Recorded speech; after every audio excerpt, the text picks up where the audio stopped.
Προσευχήθηκες με όλη σου τη δύναμη, έκλαψες, οικέτευσες, αλλά τελικά το μόνο που άκουσες ήταν σιωπή.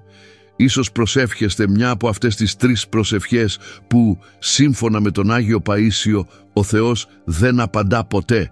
Και το πιο οδυνηρό, μπορεί να προσεύχεστε ακριβώς έτσι αυτή τη στιγμή.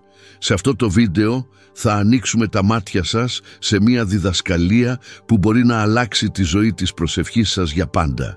Γιατί ο Άγιος Παΐσιος όχι μόνο μας προειδοποίησε, έλαβε μια αποκάλυψη από τον ουρανό για το πώς να προσευχηθεί ώστε ο Θεός να ακούσει και να απαντήσει.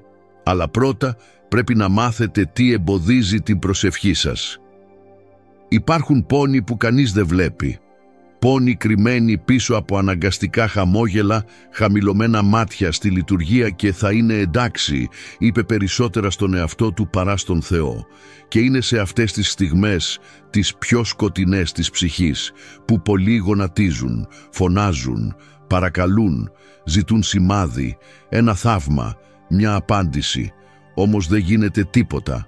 Το δωμάτιο μου παραμένει άδειο. Η σιωπή μοιάζει να κοροϊδεύει την πίστη και τίθεται το ερώτημα κοφτερό σαν μαχαίρι, ο Θεός με έχει εγκαταλείψει ή χειρότερα με ακούει και επιλέγει να μην απαντήσει. Ο Άγιος Παΐσιος γνώριζε καλά αυτόν τον πόνο πριν αναγνωριστεί ως ένας από τους πιο θαυματουργούς Αγίους της εποχής μας. Υπέμεινε νύχτες μοναξιάς τόσο έντονες που η ψυχή του έμοιαζε να ραγίζει. Έκλαψε μόνος του για να κοιμηθεί. Νίστευε χωρίς δύναμη κι όμως ο παράδεισος φαινόταν σιωπηλός. Όμως δεν το έβαλε κάτω. Απέναντίας περιστέρι βαθύτερα. Γιατί μέσα σε αυτή τη σιωπή άρχισε να συνειδητοποιεί κάτι που οι περισσότεροι δεν το συνειδητοποιούν. Δεν φτάνει κάθε προσευχή στον παράδεισο. Δεν αγγίζει κάθε οικεσία την καρδιά του Θεού. Κάποιες λέξεις, ακόμα και με δάκρυα, χάνονται γιατί προέρχονται από λάθος μέρος. Από περηφάνεια, από βιασύνη, από τον φόβο να χάσεις τον έλεγχο. Και τότε είναι που όλα αρχίζουν να αλλάζουν. Γιατί όταν ο Άγιος Παΐσιος κατάλαβε το ο λόγος για τον οποίο ο Θεός σιωπά, έλαβε και μια αποκάλυψη, μια αλήθεια που εξηγεί γιατί τόσες πολλές προσευχές δεν απαντώνται ποτέ και πώς να τα μεταμορφώσει σε μια κραυγή που ο ίδιος ο παράδεισος δεν μπορεί να αγνοήσει. Μέσα στη βαθιά σιωπή των βουνών του Αγίου Όρους, ανάμεσα σε πέτρες και προσευχές που ψιθύριζαν στον άνεμο, ο Άγιος Παΐσιος άρχισε να συνειδητοποιεί αυτό που πολλοί αγνοούν. Ο παράδεισος δεν ανοίγει σε καμία λέξη. Η προσευχή για να αγγίξει τον Θεό πρέπει να προέρχεται από μια συντετριμμένη καρδιά, όχι μια απαιτητική καρδιά. Μία φορά μετά από μέρες χωρίς φαγητό, με το σώμα του εξασθενημένο και την ψυχή του εξαντλημένη, είπε «Κύριε, δεν σε καταλαβαίνω αλλά σε αγαπώ. Ακόμα κι αν δεν με ακούσεις, θα μείνω εδώ». Και εκεί, χωρίς να ψάχνω τίποτα, έλαβε τα πάντα. Εκείνο το βράδυ έγραψε στα τετράδια του. Η προσευχή που ακούει ο Θεός είναι αυτή που δεν απαιτεί, αλλά δίνει τον εαυτό της. Είναι αυτός που αιμορραγεί στη σιωπή και εμπιστεύεται ακόμη και χωρίς να βλέπει. Η προσευχή που υψώνεται είναι αυτή που κατεβαίνει πρώτη στα βάθη της ψυχής. Σε αυτό το σημείο όλα άλλαξαν. Ο Παΐσιος κατάλαβε ότι ο Θεός δεν είναι ευχαριστημένος με προσευχές που γίνονται με πνεύμα απαιτήσεων, εγωιστικής επίγουσας ανάγκης ή λόγια που γίνονται σαν ξόρκια που περιμένουν άμεσα αποτελέσματα. Αυτό που αναζητά ο Θεός είναι η οικειότητα και μην παζαρεύεται.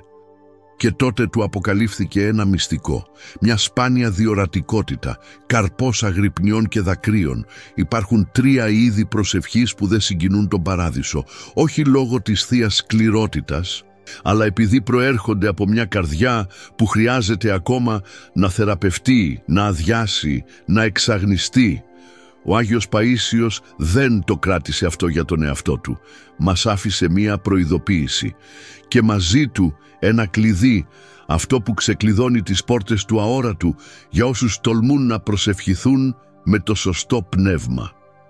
Τι Την πρώτη φορά που μίλησε γι' αυτό ο Άγιος Παΐσιος, πολλοί δεν κατάλαβαν. Κάποιοι μάλιστα λυπήθηκαν. Αλλά ήταν σταθερός, με τα δακρυσμένα μάτια κάποιου που γνώριζε τις πληγές της ανθρώπινης καρδιάς. Υπάρχουν προσευχές που ο Θεός δεν απαντά γιατί γεννιούνται από δυσπιστία, βιασύνη και απαιτήσεις. Ναι, ο Θεός ακούει τα πάντα, αλλά όχι απαντά όλοι. Και ανάμεσα σε αυτά για τα οποία σιωπά είναι αυτά τα τρία: η προσευχή που απαιτεί. Αυτός που προσπαθεί να επιβάλλει σχέδιο σαν να ήταν υποχρεωμένος ο Θεός να ακολουθήσει το θέλημά μας.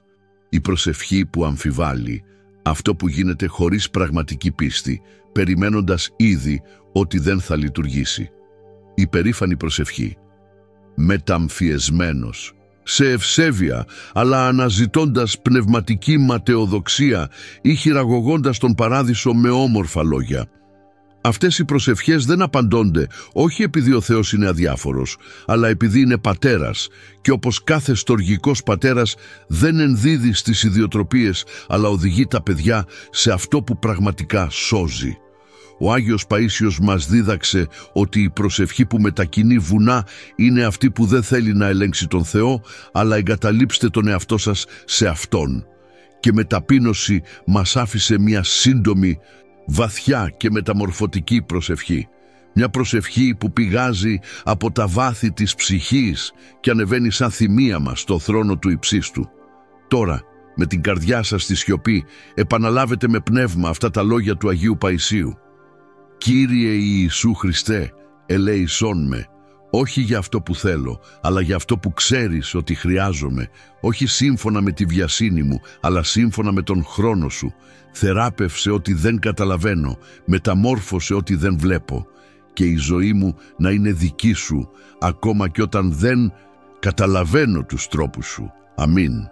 Τα λόγια μπορεί να είναι όμορφα, τα αιτήματα μπορεί να είναι ακόμη και απλά, αλλά αν η καρδιά είναι γεμάτη αυτό, ο Θεός δεν έχει που να μπει. Ο Άγιος Παΐσιος είπε ότι συχνά πλησιάζουμε τον Θεό σαν κάποιος που παραδίδει μία λίστα αγορών. Ζητάμε θεραπεία, απαντήσεις, ανοιχτές πόρτες, προστασία, αλλά δεν προσφέρουμε τίποτα από τον εαυτό μας. Καμία πραγματική παράδοση, καμία παρέτηση, κανένα άνοιγμα. Και μετά ρωτάμε γιατί ο παράδεισος δεν απαντά. Είναι επειδή η προσευχή δεν ξεκινά όταν μιλάμε. Αρχίζει όταν αδειάζουμε τον εαυτό μας. Μια καρδιά γεμάτη πληγή, περηφάνεια και άκαμπτες θελήσεις. Αυτή η καρδιά κάνει πολύ θόρυβο. Και ο Θεός μιλάει στη σιωπή. Ο Παΐσιος το έβλεπε ξανά και ξανά. Κόσμο να φωνάζει με θέρμη, αλλά χωρίς να σπάει. Ζήτησαν ευλογίες, αλλά ήταν απρόθυμοι να εγκαταλείψουν τις προσκολήσεις, να συγχωρήσουν, να εμπιστευτούν. Έλεγε, το καθαρό νερό μπαίνει μόνο σε ένα άδειο δοχείο. Αν η ψυχή σου είναι γεμάτη, πού θα κατοικήσει ο Θεός? Επομένως, πριν από κάθε παράκληση, δίδαξε μία απλή χειρονομία, σχεδόν ξεχασμένη σήμερα, μετάνοια. Όχι ένας οδηγούμενος από ενοχές, αλλά από αγάπη. Μία μετάνοια που καθαρίζει, που καταπράουνει, που προετοιμάζει τον εσωτερικό βωμό. Σε αυτή την προετοιμασία το θαύμα αρχίζει ήδη, όχι έξω αλλά εντός. Είναι αυτή τη στιγμή που η προσευχή πάβει να είναι κραυγή στο σκοτάδι και γίνεται γέφυρα ανάμεσα στην ψυχή και την αιωνιότητα. Γιατί όταν αδειάζουμε, ο Θεός δεν καθυστερεί. Αυτός γεμίζει και τότε ακόμη και πριν φτάσει η απάντηση κάτι αλλάζει. Το στήθος φωτίζει, τα δάκρυα δεν βαραίνουν πια και η καρδιά ξέρει ο Θεός άκουσε. Υπάρχει κάτι λεπτό, σχεδόν αόρατο, που συχνά διεισδύει στην πιο ειλικρινή προσευχή και την αδειάζει από μέσα. Ο Άγιος Παΐσιος το ονόμασε το δηλητήριο της πνευματικής ανησυχίας. Είναι αυτό το επίγον μεταμφιεσμένο σε πίστη. Αυτή η εσωτερική αναταραχή που μεταμορφώνει την προσευχή σε μια απελπισμένη οικεσία σαν ο Θεός να ήταν η έσχατη λύση και όχι η ίδια η τροφή της ζωής. Το κατάλαβε με λύπη. Καλοί ευσεβείς άνθρωποι προσεύχονται με δάκρυα, αλλά με τις καρδιές τους γεμάτες φόβο. Και όπου υπάρχει φόβος, υπάρχει έλεγχος. Όπου υπάρχει έλεγχος υπάρχει δυσπιστία. Και όπου υπάρχει δυσπιστία, οι άγγελοι απομακρύνονται, γιατί οι άγγελοι κινούνται στο περιβάλλον της πίστης. Όχι απλώς μια λογική πίστη, αλλά μια πίστη που εμπιστεύεται ακόμα και όταν όλα καταραίουν. Ο Παΐσιος είπε ότι το άγχος στην προσευχή είναι σαν ένα παιδί που φωνάζει για βοήθεια, αλλά ταυτόχρονα καλύπτει τα αυτιά του. Ο πατέρας θέλει να μιλήσει, αλλά δεν μπορούν να ακούσουν. Και αυτό είναι το λάθος που κάνουν πολλοί. Προσεύχονται, προσπαθώντας να επιβάλλουν μία λύση, να υπαγορεύσουν ένα μονοπάτι, να προβλέψουν τον χρόνο του Θεού. Αλλά ο παράδεισος δεν υποκύπτει στις ανθρώπινες πιέσεις. Θεός μη βιάζεσαι, ενεργεί ακριβώς την ώρα που η ανταπόκριση θα είναι ευλογία, όχι βάρος. Ο Άγιος Παΐσιος αντιμετώπισε αρρώστια, συκοφαντίες και σωματικούς πόνους που τον έφεραν στα πρόθυρα της κατάρρευσης. Κι όμως προσευχόταν με γαλήνη, όχι επειδή αδιαφορούσε για τον πόνο, αλλά επειδή εμπιστευόταν στην αγάπη του Θεού περισσότερο παρά φοβόταν την καθυστέρηση του. Δίδαξε: προσευχήσου ως αυτός που δίνει, όχι ως αυτός που απαιτεί. Μίλα στον Θεό ως πατέρας, όχι ως αφεντικό που θέλεις να πείσεις. Αυτή η διδασκαλία άλλαξε τη ζωή πολλών που την άκουσαν, γιατί αποκηρύσσοντας το άγχος προέκυψε κάτι πολύτιμο, ειρήνη στη μέση της αναμονής, η εσωτερική βεβαιότητα ότι ακόμη και χωρίς να δεις, ο Θεός ήδη ενεργεί. Και όταν η καρδιά σωπαίνει έτσι, οι άγγελοι επιστρέφουν και ο παράδεισος υποκλίνεται. Η προσευχή τότε δεν γίνεται απλώς παράκληση, αλλά τόπος κατοικίας. Μία ιερή ανάπαυση, ένας χώρος όπου η καρδιά βρίσκεται στην αγκαλιά του Θεού και απλά αναπνέει. Ίσως αυτή είναι η απάντηση που χρειάζεστε τώρα, όχι το ίδιο το θαύμα, αλλά τη σιγουριά ότι θα έρθει ή ότι κάτι ακόμα μεγαλύτερο ετοιμάζεται. Υπάρχουν στιγμές που όλα φαίνονται σιωπηλά. Λυγίζεις τα γόνατά σου, μιλάς από καρδιάς, κλαις το σκοτάδι και η απάντηση δεν έρχεται. Οι μέρες περνούν, οι καταστάσεις χειροτερεύουν και ο ουρανός φαίνεται παραμένει ακίνητος. Όμως ο Άγιος Παΐσιος μας δίδαξε κάτι βαθύτατα λυτρωτικό. Η σιωπή του Θεού δεν είναι απόρριψη, είναι αόρατη φροντίδα. Στη Θεία Λογική, η ώρα της αναμονής είναι και η ώρα της χειρουργικής ψυχής. Υπάρχουν πληγές που πρέπει να αγγίξουμε εκεί που δεν φτάνουν τα μάτια μας. Υπάρχουν τομείς της ζωής μας που αιμορραγούν στη σιωπή και ο Θεός, ως στοργικός γιατρός, ενεργεί πρώτα εκεί που δεν βλέπει κανείς. Πολλοί αναζητούν άμεσες απαντήσεις, θεραπεία για τον οργανισμό, οικονομικές λύσεις, οικογενειακή συμφιλίωση, όλα νόμιμα. Ξεχνούν όμως ότι ο Θεός κοιτάζει πιο βαθιά, βλέπει τι είναι άρρωστο στην καρδιά, βλέπει τη ρίζα, όχι μόνο τον καρπό. Έτσι, όταν όλα δείχνουν να μένουν ακίνητα, ίσως το σπουδαιότερο έργο όλων συμβαίνει, την εσωτερική ανασυγκρότηση. Ο Παΐσιος το συνέκρινε με τον χειμώνα στα βουνά. Όλα μοιάζουν νεκρά, ξερά, παγωμένα. Αλλά υπόγεια, ο σπόρος είναι ζωντανός. Δουλεύοντας σιωπηλά, ριζώνοντας, και όταν έρθει η ώρα η ζωή εκρήγνεται. Ομοίως και η ψυχή που προσεύχεται και δεν ακούει, αλλά λείψανα, ετοιμάζεται για μια άνθηση που τα μάτια δεν μπορούν να δουν ακόμα. Και τι να κάνετε αυτή την περίοδο? Ο Παΐσιος δίδαξε: μην τρέχεις, μην αλλάζεις τα λόγια, απλώς μείνε. Μείνε με τον Θεό ακόμα και αν δεν καταλαβαίνεις. Γιατί όσοι σιωπούν θα ανταμοιφθούν με τον πιο γλυκό ψίθυρο, την παρουσία του Θεού στη μέση του πόνου.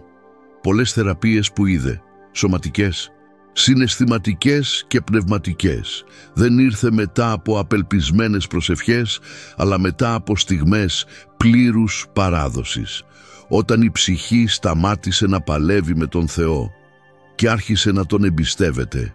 Η απάντηση που περιμένατε μπορεί να έχει ήδη διαμορφωθεί, απλώς δεν έχει φτάσει ακόμα στον ορατό κόσμο. Και σε αυτό το διάστημα η μεγαλύτερη νίκη σας θα μπορούσε να είναι αυτή. Παραμείνετε πιστοί, ακόμα κι όταν ο παράδεισος φαίνεται σιωπηλός, γιατί αυτή η σιωπή είναι γεμάτη αγάπη. Υπάρχουν πληγές που μεταμφιέζονται καλά. Μερικές φορές αυτοί που φαίνονται πιο συντετριμμένοι. Στην πραγματικότητα απλώς πληγώνονται μη έχοντας εξυπηρετηθεί και, χωρίς να το καταλάβει, μετατρέπει την προσευχή σε μονόλογο απαιτήσεων. Μια έκκληση ανάμεικτη με αγανάκτηση. Μια συζήτηση με τον Θεό, όπου δεν υπάρχει πια χώρος για να ακούσεις. Ο Άγιος Παΐσιος αναγνώριζε εύκολα αυτού του είδους την προσευχή. Ένιωσε στο πνεύμα του όταν κάποιος προσευχόταν όχι από πίστη, αλλά από πληγωμένη υπερηφάνεια. Όταν η καρδιά, απογοητευμένη από τη σιωπή του Θεού, άρχισε να αμφιβάλλει για την καλοσύνη του Θεού και η προσευχή έγινε τότε μια λεπτή αλλά επίπονη απέτηση. Πόσες φορές δεν έχουμε πει «Κύριε, σε υπηρετώ, σε ζητώ, είμαι πιστός, γιατί δεν μου απαντάς?» Αυτή η ερώτηση, αν και ανθρώπινη, αποκαλύπτει μια καρδιά που μετρά τη χάρη του Θεού από την ίδια την παράσταση. Μια καρδιά που πιστεύει ότι κάνοντας τα πάντα σωστά, ο Θεός είναι τώρα χρεωμένος. Αλλά ο Θεός δεν χρωστάει τίποτα σε κανέναν. Είναι αγάπη, όχι συμβόλαιο. Ο Παΐσιος είπε ότι η αληθινή προσευχή γεννιέται από τη βαθύτατη ταπείνωση, από την επίγνωση ότι δεν αξίζουμε τίποτα και όμως είμαστε αγαπημένοι. Όταν προσευχόμαστε με βάση αυτή την αγάπη και όχι με απαιτήσεις, κάτι αλλάζει. Η ψυχή λιώνει, η υπερηφάνεια χάνει τη δύναμή της και η προσευχή γίνεται ανάλαφρη, σαν την ανάσα ενός παιδιού στην αγκαλιά του πατέρα.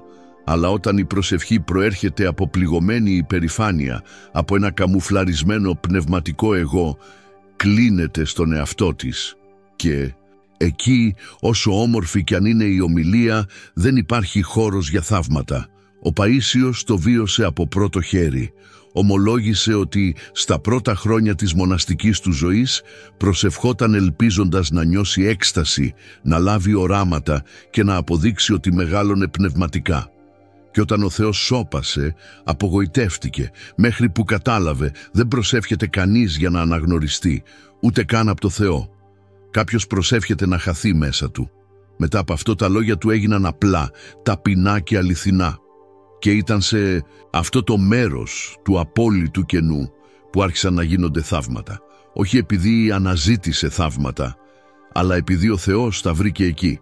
Μια καρδιά ελεύθερη από τον εαυτό της. Ίσως σήμερα αυτό που εμποδίζει την προσευχή σας να φτάσει στον παράδεισο δεν είναι η έλλειψη πίστης, αλλά μια υπερβολή του εαυτού, μια κρυφή περηφάνεια. Ακόμα περιμένω τον Θεό να αποδείξει κάτι. Και μέχρι να παραδοθεί αυτό, η προσευχή θα συνεχίσει να αντυχεί μέσα, αλλά όχι να ανεβαίνει. Και υπάρχει μόνο ένα αντίδοτο για αυτό, η ταπεινοφροσύνη που γονατίζει όχι να ζητάς, αλλά να αγαπάς. Σε κάποιο σημείο της διαδρομής, όλοι όσοι προσεύχονται ειλικρινά καταλήγουν σε αυτήν την ανακάλυψη. Η απάντηση που αναζητούμε δεν είναι πάντα η θεραπεία που χρειαζόμαστε. Ναι, πολλοί προσεύχονται για ένα εξωτερικό θαύμα, μια ανοιχτή πόρτα, μια αρρώστια να ξεπεραστεί, μια μεταμορφωμένη κατάσταση. Αλλά ο Θεός με την απέραντη σοφία Του απαντά διαφορετικά, θεραπεύοντας πρώτα το αόρατο. Αυτό το έμαθε ο Άγιος Παΐσιος με δάκρυα και πίστη. Πόσο συχνά προσευχόταν για τους αρρώστους, για τα χαμένα νιάτα, για τις διαλυμένες οικογένειες και για μέρες δεν έβλεπε καμία αλλαγή. Αλλά μετά, πολύ αργότερα, οι άνθρωποι επέστρεφαν σε αυτόν λέγοντας «Δεν έλαβα αυτό που ζήτησα, αλλά έλαβα κάτι που άλλαξε τα πάντα μέσα μου». Μια ανεξήγητη γαλήνη, μια εσωτερική δύναμη, μια γαλήνη που κανείς γύρω δεν καταλάβαινε. Και αυτό για αυτόν ήταν το μεγαλύτερο θαύμα όλων. Ο Παΐσιος είπε ότι όταν προσευχόμαστε με ολοκληρωτική παράδοση, αυτό που συμβαίνει μέσα μας είναι πιο σημαντικό από αυτό που συμβαίνει έξω, γιατί το εξωτερικό μπορεί να αλλάξει και να αλλάξει ξανά, αλλά αυτό που ο Θεός φυτεύει στην καρδιά με την αληθινή προσευχή λείψανα. Έβλεπε την προσευχή σαν βάλσαμο, όχι ως κουμπί που όταν πατηθεί ενεργοποιεί μια αυτόματη ευλογία. Η προσευχή για τον Άγιο Παΐσιο ήταν μια διαδικασία συνεχούς μεταμόρφωσης, μια οικειότητα που διαμορφώνει την ψυχή μέχρι να μοιάζει περισσότερο με τον Χριστό ακόμα και όταν η ζωή δεν αλλάζει. Πολλοί ήρθαν κοντά του στενοχωρημένοι, «Γέροντα, προσεύχομαι, αλλά δεν συμβαίνει τίποτα». Και εκείνος απάντησε με πραότητα, «Έχεις παρατηρήσει πόσο πιο υπομονετικός είσαι, πως η ψυχή σου δεν απελπίζεται πια όπως παλιά. Αυτός είναι ο καρπός της προσευχής. Αυτή είναι η αρχή θεραπείας. Είναι ότι η αληθινή προσευχή μας απομακρύνει από την απόγνωση και μας φέρνει πιο κοντά στον Θεό. Και όταν είμαστε κοντά Του, ακόμα κι αν τίποτα δεν αλλάξει, όλα είναι ήδη διαφορετικά.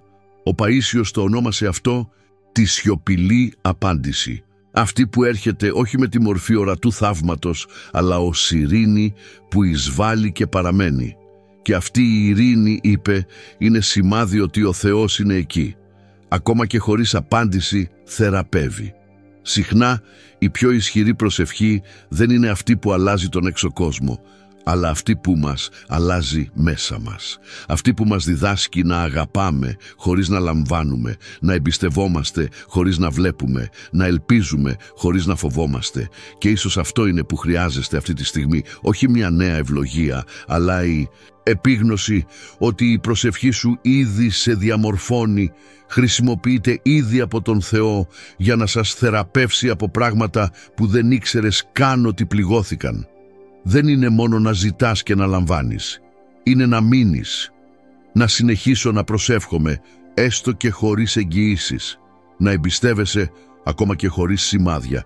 Γιατί σε αυτό το αόρατο έδαφος, το μεγαλύτερο θαύμα φυτεύεται ήδη. Έρχεται μια στιγμή, μετά από τόσες προσευχές που υπόθηκαν, δάκρυα χύθηκαν και σιωπές άντεξαν, όταν η ψυχή αρχίζει να καταλαβαίνει. Προσευχή δεν είναι ένα μέσο για να πάρεις κάτι από τον Θεό. Είναι ο τρόπος να είσαι με τον Θεό. Αυτό ήταν το σημείο καμπής στη ζωή του Αγίου Παΐσιου. Λέει ότι για πολλά χρόνια προσευχόταν, ελπίζοντας σε απαντήσεις, θεραπείες και σημάδια, ώσπου σε ένα συγκεκριμένο σημείο συνειδητοποίησε ότι δεν προσευχόταν πλέον για να ρωτήσει, αλλά επειδή αγαπούσε. Η προσευχή είχε πάψει να είναι αναζήτηση για κάτι και είχε γίνει μια συνάντηση με κάποιον. Κάποτε είπε, η προσευχή δεν ζητάει. Η προσευχή είναι αναπνοή. Είναι να μένεις στο Θεό ακόμη και χωρίς να πεις λέξη. Και αυτό δεν σημαίνει ότι πρέπει να σταματήσουμε να παρουσιάζουμε τα αιτήματά μας, αλλά ότι πρέπει να καθαρίσουμε τις καρδιές μας, έτσι ώστε το κέντρο της προσευχής δεν είναι η ανάγκη, αλλά η παρουσία. Πολλοί από εμάς πηγαίνουμε στον Θεό σαν κάποιος που τρέχει σε ένα φαρμακείο, αναζητώντας ανακούφιση, θεραπεία, λύση. Όμως ο Άγιος Παΐσιος μας δείχνει έναν άλλο δρόμο, αυτόν της γονατιστή προσευχής, όχι για να λάβεις, αλλά για να προσκυνήσεις. Όχι για να λύσουμε, αλλά για να παραδοθούμε. Μας δίδαξε ότι ο παράδεισος ανοίγει όταν σταματήσουμε να βάζουμε τον εαυτό μας στο κέντρο, όταν δεν προσευχόμαστε για τον Θεό να εκπληρώσει το σχέδιό μας, αλλά για αυτόν το σχέδιό Του εκπληρώνεται, ακόμα κι αν μας κοστίσει τις επιθυμίες μας. Και τότε η προσευχή πάβει να είναι βάρος, αγώνας ή απογοήτευση. Γίνεται ευπόλοιπο, γιατί όπου υπάρχει αληθινή παράδοση δεν υπάρχει πλέον καμία ζήτηση. Όπου υπάρχει ώριμη αγάπη δεν υπάρχει πια φόβος της σιωπής. Ο Παΐσιος είπε ότι ο Θεός ακούει πιο προσεκτικά μία προσευχή χωρίς λόγια, που γίνεται με παρουσία παρά 1000 προσευχές που εκφωνούνται με άγχος. Δίδαξε τα πνευματικά του παιδιά να προσεύχονται με γυμνή καρδιά, χωρίς μάσκα, χωρίς παράσταση, χωρίς φόρμουλα, μόλις παρουσία ενώπιον της παρουσίας. Έτσι έζησε τα τελευταία του χρόνια, ήδη άρρωστος, το σώμα του αδύναμο, αλλά η ψυχή του φλεγόμενη. Οι προσευχές του δεν ζητούσαν πια τίποτα. Έθεσε τον εαυτό του ενώπιον του Θεού ως γιος που ήθελε μόνο να είναι κοντά. Και είναι σε αυτό το μέρος, σε αυτό το επίπεδο οικειότητας που ο παράδεισος εκδηλώνεται. Εκεί η προσευχή μεταμορφώνεται από οικεσία σε κοινωνία, από απελπισία σε λατρεία. Δεν προσεύχεσαι πλέον γιατί θέλεις να αλλάξεις τη ζωή σου. Προσεύχεσαι γιατί θέλει να είναι με αυτόν που είναι η ίδια η ζωή, και παράδοξο των παραδόξων είναι ακριβώς αυτή τη στιγμή δεν ψάχνεις πια τίποτα. Όλα αρχίζουν να συμβαίνουν. Ευλογίες που κάποτε φαίνονταν μακρινές κυλούν φυσικά. Οι απαντήσεις που δεν ήρθαν φτάνουν απαλά. Οι θεραπείες που έμοιαζαν αδύνατες συνέβαιναν ήδη μέσα σου. Και τότε καταλαβαίνεις, δεν χρειαζόμουν θαύματα, χρειαζόμουν τον Θεό. Αν το έχετε φτάσει ως εδώ, είναι επειδή κάτι μέσα σας έχει ήδη αρχίσει να αλλάζει. Ίσως δεν το έχετε συνειδητοποιήσει ακόμα, αλλά η ψυχή σας είναι πιο ξύπνια, πιο ανοιχτή, πιο σιωπηλή, και μέσα σε αυτή τη σιωπή μιλάει ο Θεός. Αυτή ακριβώς τη στιγμή είναι που αρχίζει η πραγματική προσευχή. Ο Άγιος Παΐσιος δεν μας άφησε ούτε μαγικές φόρμουλες, ούτε κενές υποσχέσεις. Αυτό που άφησε ήταν ένα μονοπατιένα ίχνος φωτός. Ένα ζωντανό παράδειγμα για το πώς να δώσετε όλοι σας την καρδιά στον Θεό, ακόμα και χωρίς εγγύησεις, ακόμη και στον πόνο, ακόμη και στο σκοτάδι. Είπε, όταν προσεύχεσαι, μην προσπαθείς να συγκινήσεις τον Θεό. Αφήστε Τον να σας συγκινήσει. Αυτό είναι το κλειδί. Κι αν σήμερα θέλετε να φύγετε από τον τόπο της απογοήτευσης, των αναπάντητων προσευχών, των ανήσυχων κραυγών, και μπείτε στον τόπο της ειρήνης, της κοινωνίας και της πραγματικής μεταμόρφωσης, προσευχήσου μαζί Του. Τώρα, ο σωστός τρόπος, με τη σωστή καρδιά, πάρτε μια βαθιά ανάσα, κλείσε τα μάτια της ψυχής και επαναλάβετε, όχι μόνο με το στόμα σας, αλλά με όλο αυτό που είστε, Κύριε Ιησού Χριστέ, ελέησόν με, δεν σε αναζητώ για όσα μπορείς να μου δώσεις. Μα γιατί η ψυχή μου δεν ξέρει πια πώς να ζήσει χωρίς εσένα. Μάθε με να εμπιστεύομαι, ακόμα και χωρίς να βλέπω. Αναμονή, έστω και χωρίς κατανόηση. Να σε αγαπώ, ακόμα και χωρίς να το νιώθω. Άδειασέ με από όλα όσα δεν σου ανήκουν. Σπάει την περηφάνεια μου, τη βιασύνη μου, την ανάγκη μου να ελέγχω, και γέμισε με την παρουσία σου, που είναι αρκετό. Αν θέλεις να μου δώσεις το θαύμα, αμήν. Αν δεν θέλεις, αμήν.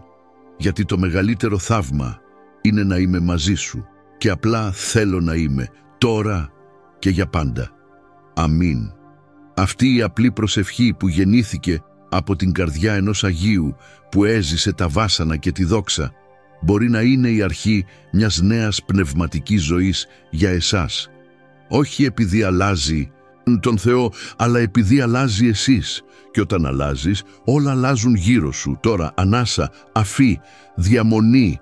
Αφήστε αυτή την προσευχή να αντυχεί μέσα σας. Αφήστε την παρουσία του Θεού να σας τυλίξει σαν μια σιωπηλή αγκαλιά.